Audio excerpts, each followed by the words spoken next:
Obviously, I want a country where people don't depend on food banks. We try not to eat a lot in one day, even though most of us are really hungry. How much is a loaf of bread? It depends what's it is.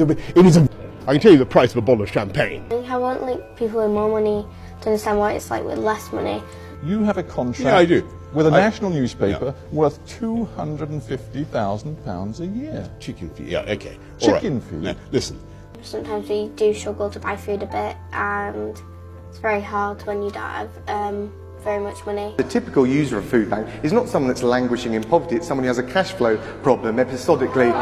We have nurses going to food banks at the moment. That must be wrong. There are many complex reasons why people go to food banks. Sometimes we don't have lunch.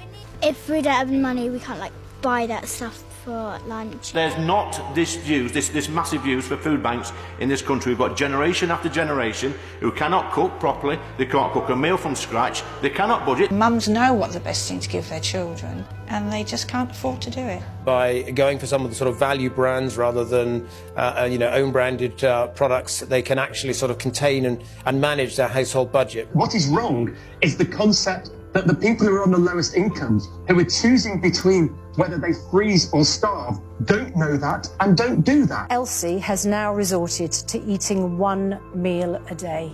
She goes to the supermarkets at the end of the day to buy yellow sticker discounted items. She gets up early in the morning to use her Freedom Bus Pass to stay on buses all day to avoid using energy at home. Let's talk about Elsie and what we're doing. And just remind you that the 24-hour Freedom Bus Pass was something that I actually introduced. God, are you kidding me? I can't believe you just said that. People queuing up out there for food. This is not stopping our numbers continue to rise.